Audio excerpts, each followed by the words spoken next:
What is up, YouTube? What is going on? Welcome back to another Ascension Fitness video. I'm at the gym now. I'm about to go in. I have a heavy squat bench deadlift day. I'm gonna be honest, man. I'm not looking forward to it. It's one of those days where I'm like, oh, I gotta drag myself here, cause I do not feel like training. But it don't matter. Still gotta go in, gotta get the job done, and I gotta train. So that's that. But it's raining, as you guys can see from the windows. And I think, the winter arc starts today.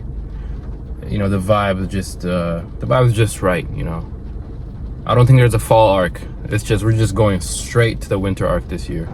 The summer arc was good. It's over. I was bulking through the summer, and right now I'm sitting around 185. Good.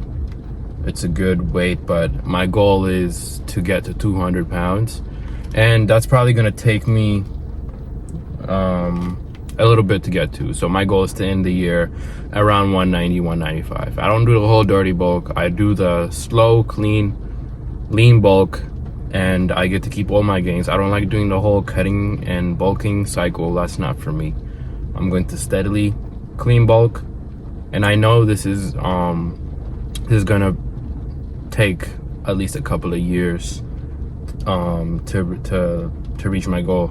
At least when I first started, that's what I thought to myself, and it's been a good few years, and I'm very happy with the steady progress. But like I said, I don't like the whole bulking and cutting thing, so I steadily bulk. I maintain for a little bit, allow time for my appetite and everything to adjust. Then I reverse diet a little bit, get my appetite going, and then I up the calories, and we go from there. And I've done that for for quite some time now, so it's been working for me. Now other people might disagree, and the bulking and cutting thing might be for them. Hey, do you if that's what you want to do. But yeah, man, we're starting the winter arc. The winter training series is going to start, or it's already kind of started, because for the rest of the year my plan is to just continue the strength training, or like the strength focused training that I'm on. So I used to do a lot of bodybuilding type of training.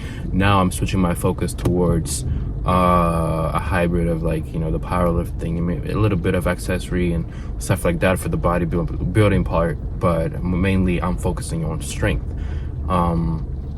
At first I just really focused on wanting to put on muscle, and I feel like I did that, and now I just want to get my body to the point where it should be in terms of strength.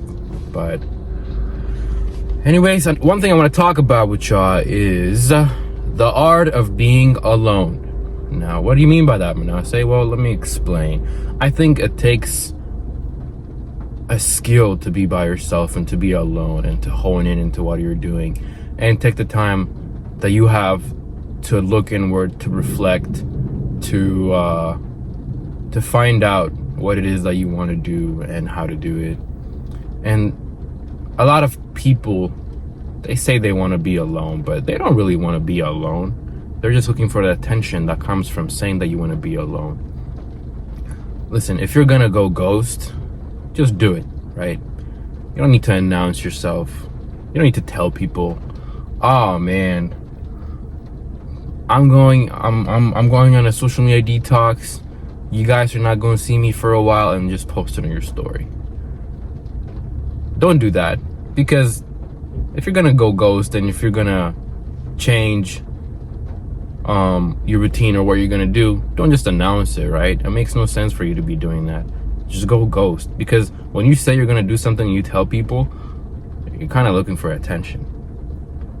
So with the art of being alone, at least for me, what I've done and what's worked for me is you just kind of steadily remove yourself from the environment that no longer serves you. And I've been thinking about it for a while. I feel like I got too comfortable, and when my environment changed, like early summer, late spring, it was kind of a bit of an uncomfortable moment, because now the environment that I was so comfortable in that I have grown so accustomed to was no longer there. The people that I was so comfortable around were no longer there. So it was kind of this point of what the hell do I do now and how do I navigate from here? So I found myself in that bit of discomfort, and I also got lucky because of the circumstances that I was. Now I was forced to be alone. And when I was forced to be alone, I had to confront a lot of thoughts and beliefs about myself and the world around me that I didn't before, just due to the nature of me not really being alone that much. Now all of a sudden I was left with myself. I wouldn't say by myself, I would say with myself and with my thoughts, and now I was facing them. I was, observing the thoughts that were happening. I was observing the feelings that those thoughts were inciting within me, and now I was looking at them and picking them apart and seeing where they were coming from and what had led me to believe that. And it was a period of, I would say, much needed self-reflection. And throughout that time, I felt like I have definitely grown a lot. Just me being by myself and being forced to be in that uncomfortable situation of analyzing certain things about myself, my environment, the people that I had associated with, and the shift in environment definitely brought a much needed time of self-reflection. And because of that, I was able to grow in ways that I didn't think that I would. So the art of being alone is definitely something that you need to learn in order for you to grow. And I'm not saying you need to be alone or by yourself for an extended period of time, but every once in a while you need to have an extended time for yourself, with yourself, so you can look at yourself and kind of analyze who you are, or at least up until that point who you've been, and decide if you want to continue doing that, if that has been serving you well, or if you want to go a different direction and a different route. So being uncomfortable is definitely something that comes with that, and you have to be okay with being by yourself, because a lot of people are not. A lot of people are plugged in 24/7, the phones, the social media, and hey, I'm one of them. Look, I post a lot on social media, so by that I also need to be interacting with people and putting myself out there. I understand, but you don't need to put all of your business there. And even if you don't necessarily have to like go full ghost mode for you to be in a period of being by yourself and just alone with your thoughts and having time to think. I mean, you can still use your phone or social media, but it just means that you're not really allowing yourself to be mindless about the things that you're doing. Because a lot of times when we're using our phones or whatnot, we're mindlessly just engaging with whatever we see. So there's not a lot of thought behind it. And that's why I think in this period of being alone, being away from the social media does help. But don't be that guy or girl that's like, oh, I'm leaving, and posting about it. Just fucking do it, dude. It's not that serious. Go in, sit alone with your thoughts, and observe what the hell is going on in that little brain of yours, and come out of it either having learned something or discovered something about yourself. Or don't expect to have some sort of big epiphany, because you may not. Okay, you may not. Maybe you're just you need a little more experience to do that. So either way, but I think it'll be helpful for a lot of people to have that period of time by themselves where they get to reflect a ton. I know it's helped me a lot in the past.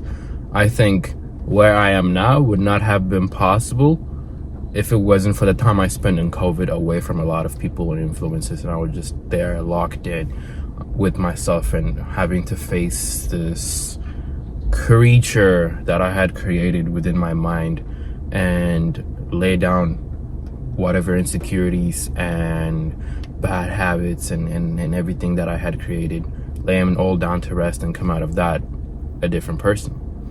And this is something we're gonna have to do pretty much all our lives, right? There's gonna be seasons. Everything comes in seasons and cycles. There's a time to be alone. There's a time to be out and about with friends, going around, And then once that season is over, you come back, you reflect, you regroup, and you go back again. For me, I would say I am in that season of like my extended season of being alone, because what I am trying to do requires a lot of focused thought and focused purpose and direction. So I can't really allow myself to be going every which way and to be hanging out with a lot of different people. That's just not what I want at the moment.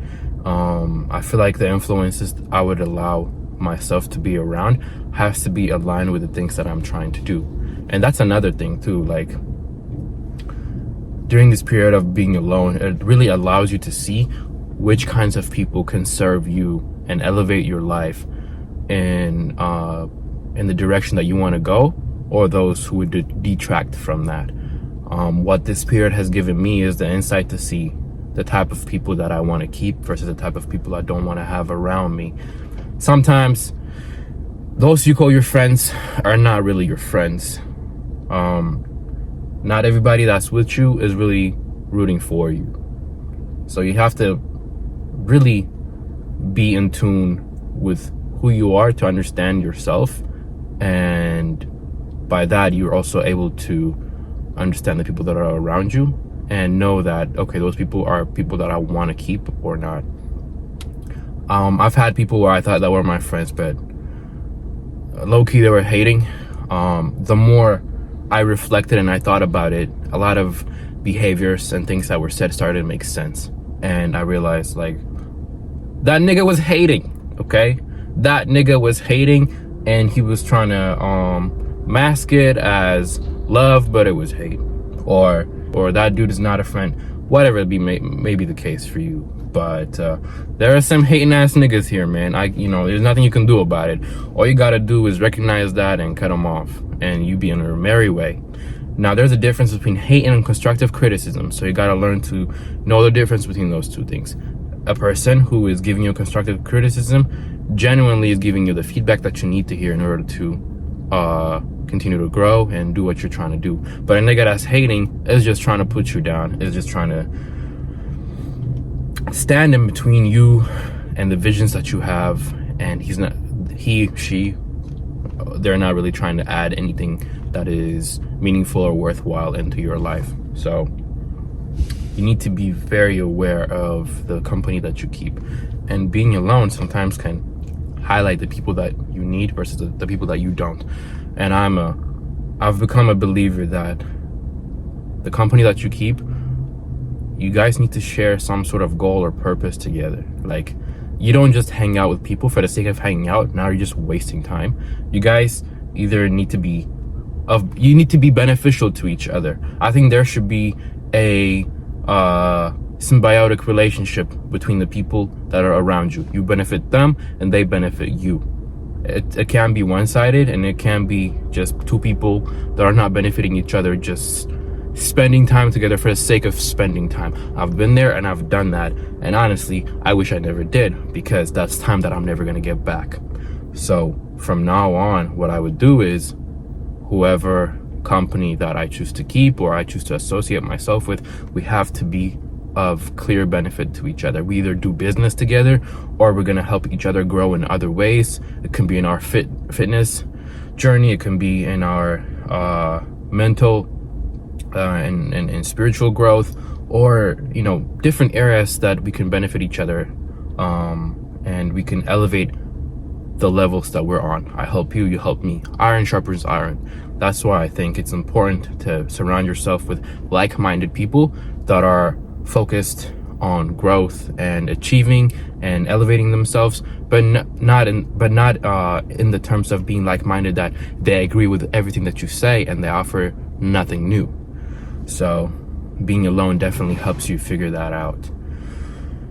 I think another good thing about being alone is you get to kind of see, at least for me, like it can be insecurities or certain things that I never really dealt with that I need to deal with, and I need to figure out the problem.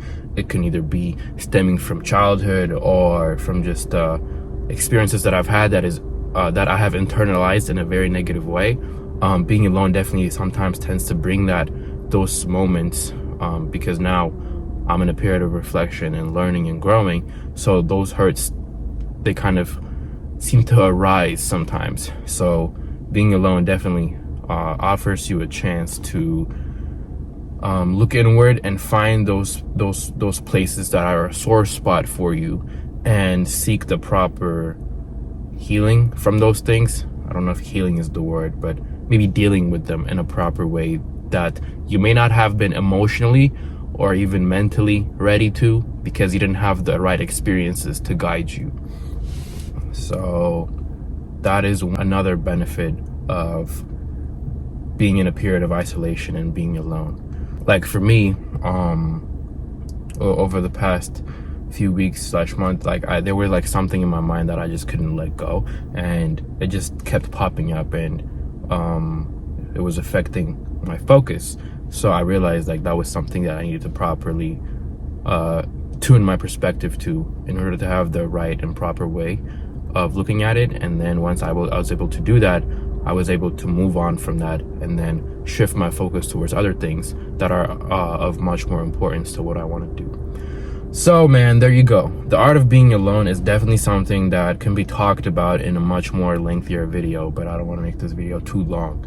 But being alone definitely takes it takes a lot of effort. If you're not going into it with conscious thought, you're just wasting your time, and you could probably go out and see friends and stuff like that. If that was what you're going to do anyway, you can go out and do whatever you would have done anyway if your goal was to waste time. But if your goal is to really be productive, look inward, and attune yourself to the things that you want to do, then sometimes you just need to be alone, dude. But it's not forever. I'm not here preaching that every guy should be by themselves and Sigma male grind or whatever you see on the internet. Nah, man. There's a cycle for everything. There's a cycle for growth. There's a cycle for learning. And then there's a cycle for maintaining. There's a cycle for isolation. There's a cycle for being social. There's a time to reap, and then there's a time to sow. There's a time to learn. There's a time to teach. So you can't always be stuck in one way or the other. But anyways, I'm gonna go in. I got SBD day. YouTube, I'm gonna catch you guys. Appreciate you guys. Till next one. Peace.